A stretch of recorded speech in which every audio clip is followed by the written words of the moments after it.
O ano? Saan mo gusto ko umpisahan? Hmm? Alam ko, dito yung kiliti mo. Dito yung kiliti ko. Alam ko yung kiliti mo. Mahal? Kala ko ba, nasa opisina yung asawa mo? Si Aryan, ewan ko. Eh bakit? Bigla naman umuwi yun. Suot mo na yung damit mo.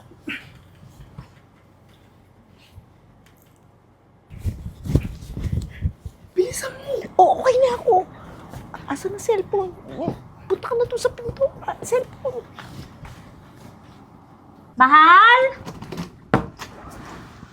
Aryan, aking pinakamamahal. Kay tagal kong hinintay yung araw na to, ang makapagsabi sa'yo ng, will you marry me? Yes. Yes! Yes! Yes. Yes! Yes! Eh, bakit parang ang aga mo naman yata umuwi ngayon? Nag-undertime ako kasi di pa tayo nagkakaroon ng quality time eh. Pwede tayong lumabas? O, ayan ah. Binidyo ko na yan. Oh, Ikakasal na ako, ma! kaya nga. Ayan, binidyo ko pa nga eh. Kain kita? Kain tayo sa labas kasi Kain. nag-undertime ako. Kain tayo. Sasama ba ako? Oo, Baka kasama. date nyo yan. Hindi! Sumama, sige. O, sige. tara Sabay-sabay tayong kumain. Sige, magbihis na kayo, ha? na. Oo. Oo, sige. May gagawin na ako saglit. Sige. Uy. Naku, malapit na yung kasal nyo talaga. Ayun nga po, di ko pa masyado mapagtuunan ng pansin kasi busy din po sa trabaho. Siyempre naman, ako excited lang din sa kasal nating dalawa, babe. Alam mo, hindi na nga ako imagine kung saan tayo mag-honeymoon. Saan mo ba gusto? Tsaka, ano pa ba? Ang dami kong mga pangarap para sa ating dalawa eh. Naku, baka bigyan nyo agad ako ng apo niyan. Ay naku, ma. Hindi pa naman, di ba? Parang kami muna ang dalawa. After ng kasal, mag-travel muna kami. Alam mo yun? Aryan, syempre hindi muna natin bibigyan ng apo agad si Mami Gina kasi pagka nagkaanak na tayo, edi hindi na tayo agad makakapag-travel. So ngayon, enjoy lang muna natin yung pagiging single. Tama ba, Mami Gina? Tama! O, Aryan, baka malate ka sa trabaho. Bahala na kami ni Renz. Sige, ma. Sige na, babe. Baka malate nga ako. Alis na ako, ha? Kayo na bahala. Ako na Bye-bye. bahala. Bye-bye! Ako na ang bahala sa mama mo. Paano ba yan? Solo na naman natin tong bahay. Ilang rounds kaya? Siguro, 'di ba sabi mo sa akin, 61 ka? Oh. Eh, di kaya siguro natin ng 53. Grabe ka naman sa Ano ha? Gusto mo dito na natin gawin yan? Doon naman tayo sa loob. Grabe ka naman. Mas maganda po, ma'am, sir, kung 69, mas intimate, mas sexy pakinggan. Anong ginagawa mo dyan? Ay, ma'am, sorry kaayo, ma'am, ha? Kanina ka pa ba dyan? Ma'am, naglilinis ako ng kuweba dito kung saan-saan sa mga sulok. Alam nyo, uy, sweet man kaayo mo, ma'am, sir. Alam mo, Mami Gina, parang hindi na ako natutuwa dito sa kutulong nyo eh. Mukhang dapat may kalalagyan niya mga ganyang klaseng katulong. Uy, anong pinagsasabi mo, sir? Naku, si sir, masyado naman. Alam nyo, yung mga ganyan, sir, okay lang yan pag wala si ma'am. Pero pag nandito, bawal kayong maganyan-ganyan, no? Kasi delikado, baka madulas ang dila ko. Ay! Madulas na bandila! Joke lang yun, joke lang yun. Hindi, joke lang yun. O sige na ma'am, kailangan ko mag-continue dito sa mga kuweba, maglinis-linis. Baka ikaw, ibang kuweba yung mapasukan ko. Oh, ikaw sir, ready ka na ba maglinis sa kuweba ni ma'am? Baka nilumot-lumot na dyan, marami ng kalawang, masyadong matagal na yan hindi nagamit. God, anong kuweba pinagsasabi nitong katulong? Ay, si sir talaga inosente pa. Tara na! Subukan mo magsumbong ha, mawawalan ka ng trabaho. Hindi sir, sige na sir. Narinig mo? Pag nagsumbong ka, may kalalagyan ka talaga. Sige Tara po, na. continue na po ako maglinis sa kuweba ha. Para malinis na pagdating ni ma'am. Kayo din dyan, maglinis-linis din na kayo para mamaya, parang nadiligan na si ma'am.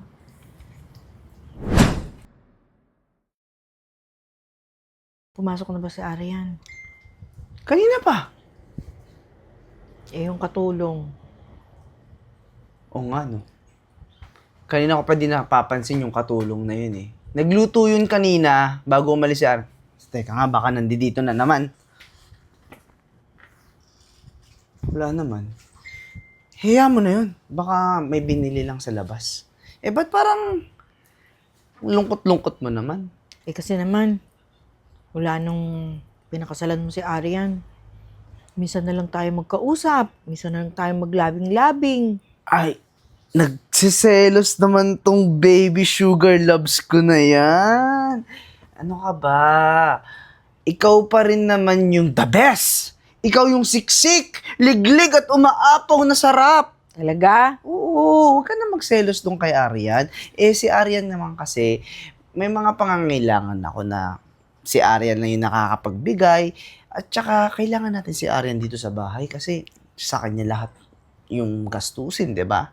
Eh, ganito na lang. Mukhang nagsiselos ka, kailangan siguro ng konting sundot, ng tamis, at pagmamahal. Halika nga dito, halika nga dito, halika.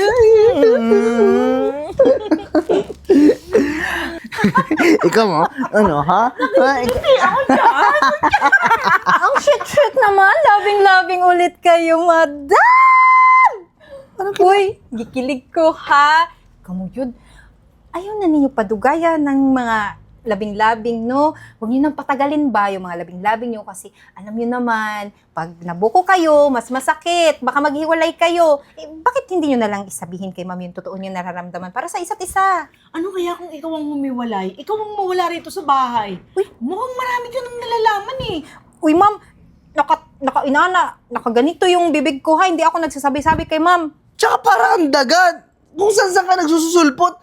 Ngayon, diyan ka naman sa kortina. Alam mo, Sir, di ba sinabi ko naman sa inyo na hindi lang dito sa harap-harap ang paglilinis ko, pati rin sa mga kuwibang madudumi na, mga marami ng lumot. Sir, wisit ka! Ha? Kala mo nakikipagbiroan pa ako sa'yo? Napipikon na ako sa mga sinasabi mo, ha? Alam mo, dapat dito tanggalin na lang ng trabaho, eh. Sir. Matatanggal ka na ngayon, ha? Nabubwisit na ako sa... Ay, Dapat talaga. Matagal na yan. sir, wag naman, sir. Uy, parang awa nyo na, sir. Natatrabaho lang ako dito. Hindi lang tatanggalin. Ha? Sasaktan ko na yan. Halika dito. Sir! Ha? Dapat nasaktan ka. Wag, sir. Naglilinis lang ako ng mga kuweba, sir. Ha? Tanyo, Arian? gano'n yun ako katagal niloloko. Ha? Ha? Gano'n nakatagal? Wala namang niloloko dito, ha? Ano sinasabi mo? Mabang-mangat pa kayo? Ikaw, Renz. Ha? Hindi ka na nakontento sa akin? Sa dinami-dami ng babae. Bakit nanay ko pa? Arian, ano ba? Guni-guni mo lang yun. Guni-guni. Ito ba nagsabi? Naniniwala ka naman sa daga na yan? Hindi ako tanga, Renz. Hindi ako pinanganak kahapon para lokohin niyo. Rinig na rinig ko kayo. Ang pinakamasakit pa. Magulang ko pa. Ma'am, gusto nyo ba pati yung mga maduduming kahoy dito sa bahay? Linisin ko na rin kasi mukhang inaanay na, ma'am. Sige nga, palinis. Ito po kasi yung mga anay, ma'am, eh. Naku, Arian. Pasensya ka na kasi tinukso ko nito eh. Eh, ang sarap naman kaya hindi ko tinanggihan. Sarap pala, ma'am, eh. Arian, mahabang kwento kasi pag nasa opisina ka kasi madami nangyayari sa bahay na hindi natin maiiwasan kasi naiisang bubong lang. Tsaka, itong daga na to, naiinis na ako dyan. Dapat tanggal mo na sa trabaho yan eh. Kasi wala namang silbi. Hindi siya tatanggalin ko. Ikaw ang tatanggalin ko sa buhay ko. Kayo! Oh, narinig nyo. Bawal na kayo din sa balay ni ma'am. Eh, baka naman, mahiya-hiya tayo ng konti, no? Mabuti na lang, ma'am. May isa pa tayong backup na daga, ma'am. Oh, labas na dyan, officer. Parang hindi ka na makaginhawa dyan. Ay, salamat Ang tayo. laki namang daga nito! Ano bang bahay? Ito kung anong lumalabas? Pakihuli na yan. Siguraduhin ko, bubulong kayo sa kulungan.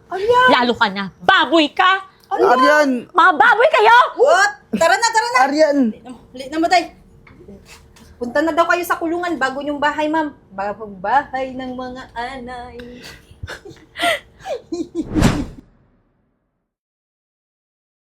Ma'am, hindi ko akalain talaga na ganito nakabongga yung buhay natin. Tignan mo naman, ma'am, may Instagram na ako, pati hikaw ko, Instagram din, oh. Bagay nga sa'yo eh. Alam mo, yung mga fans mo, yung mga followers mo, icon ka sa sa pananamit, sa fashion. Huh? Sigurado ka, ma'am? Uy, si ma'am talaga. Masyado mo naman akong binubula, ma'am. Uy. Eto mo. Pero lahat naman ng meron ka ngayon, deserve mo. Di Diba? kay ma'am, tama ka naman. Approve. At saka, ang galing mo ha. Dito sa company natin, sa security company natin. Simula na ikaw ang naging head security. Ay, Diyos ko. Ultimo! Maliit na insekto, hindi mo pinapalagpas. Lahat nakikita mo. Siyempre, ma'am, ako pa. Para gutong spy detective na hindi mo maintindihan. Para bang mga kabuti ba na bigla-bigla na nasusulpot. Pero ma'am, salamat talaga, ma'am, na hindi na ako naglinis ng mga kuweba ng mga malumot na amoy niob. Ang babaho talaga, ma'am. Pero simula nung nawala yung mama mo, pati yung lalaking yun, wala nang bahong niob doon. Hindi na makuweba sa bahay mo. Talagang, parang bulaklak na naghahalinguyak. Huwag ka mag-alala, di na makatapaglilinisin na doon. Aray! Bakit bigla naman sumulpot dito yung mabahong kuweba na nilulumot ng bahong niob? Anong ginagawa niyo dito? At nagsama pa talaga kayo? Hindi, kasi sabay kaming nakalaya eh. Nag-usap kami na pumarito para humingi ng pasensya sa'yo sa lahat ng nangyari. Ganun ba, ma'am? Pero parang may sakit ka. Masakit ba ang kuweba mo? Ano? Matagal din na diligan, kaya ganyan. Oo. Arian, sorry sa lahat ng nagawa ko. Tsaka, hindi ko sinasadya yung mga nangyari. Sana mapatawad mo ako. Renz, teka lang ha. Wala nang kapatawaran yung ginawa mo. Ha? Nanay ko ba talaga? Sir, Kung pumunta kayo dito para humingi ng tawad, ngayon pa lang, mamatay man ako, hindi ko kayo papatawarin. Kailangan ko ng trabaho, Arian. Wala na akong makahanap na trabaho eh. Baka pwedeng pasok mo ko dito sa kumpanya nyo. aba. Ikaw makapag-demand ka, kala mo wala kang malaking kasalanan na nagawa kay ma'am. Huy, for your information, ang laki kaya. Oh, tignan mo, pati ikaw, nakakarma na siguro ng malala, no? Parang bigat na bigat ka sa iyong, utin dyan. Umalis na kayo, dahil hindi ko kayo papatawarin. O nadungog nyo? Narinig nyo yung sinabi ni ma'am? Umalis na kayo kasi hindi kayo papatawarin. Alam mo, Arian, hindi ko alam kung nagbago ka dahil sa dinosaur na yan, pero tara na. Yung dinosaur! Hoy! Mga babaho kayong kuweba! Umalis kayo dito. Hanap na nga tayo ng live light natin. Okay.